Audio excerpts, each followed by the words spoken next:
大家好，依家係早上10點半，等一陣11點半鐘左右啦，咁就出門去兼職。今日兼職係4個鐘，12點到下晝4點。然後兼職嘅內容係坐定定喺佢哋屋企，喺個客人屋企咧坐定定喺度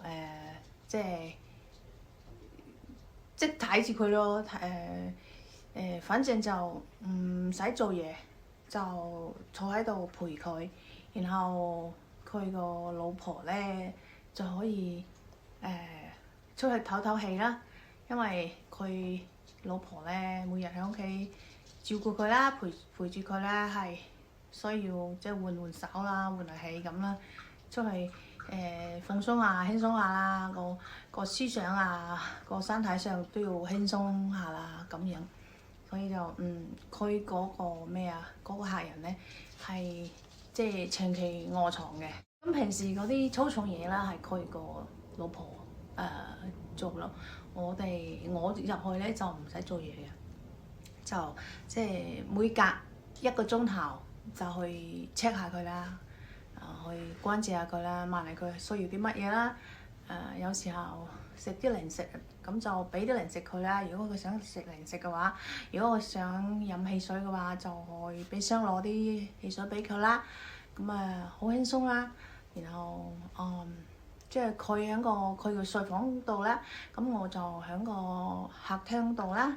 咁我去過1次嘅，然後佢老婆話：你隨便坐，你隨便食嘢，有好多餅乾啊、薯片啊嗰啲嘢，但係我唔食啦，我唔中意食嗰啲嘢嚇，冇益啊嘛。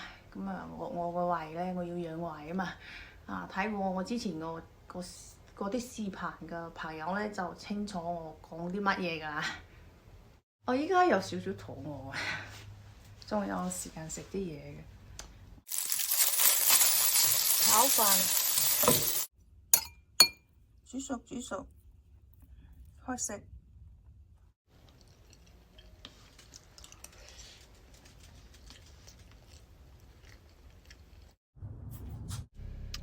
出發，去返工，搬磚啊，兼職搬磚。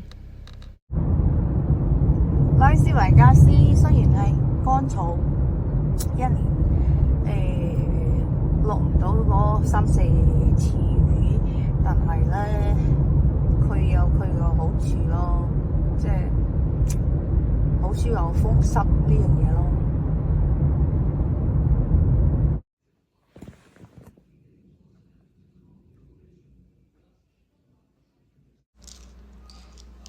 我依家喺個客人屋企個廳坐喺度，咁佢頭先個老婆話有啲零食可以食，咁朱古力，咁我攞嚿朱古力嚟食啦。入邊係啲椰絲係咪？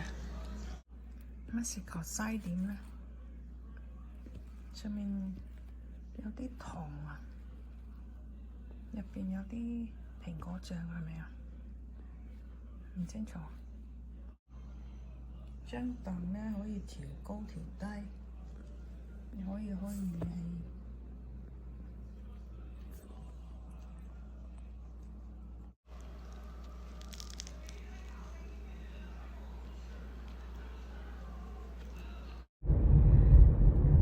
收工，啱啱落咗班，揸車返屋企。我呢個時間冇改嚇。其實係3點59分。咁依家同大家講下，我今日係賺咗幾多錢呢？4個鐘就，如果對人民幣嘅話咧，就500幾蚊啦，500幾蚊人民幣啦。咁都唔錯啦，4個鐘坐喺度，然後咧呢500幾蚊咧就夠我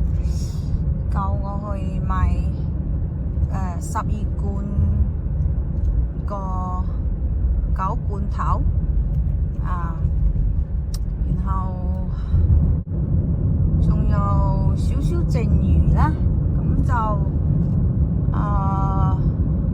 愛嚟買雞蛋啦、牛奶啦，都唔錯咯，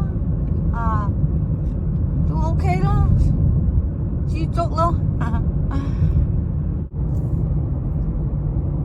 返屋企條路咧，零舍係順啲嘅，順暢啲嘅，人咧心情零舍係輕鬆啲嘅。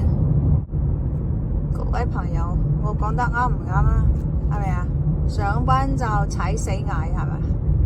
落班就衝呀咁係咪？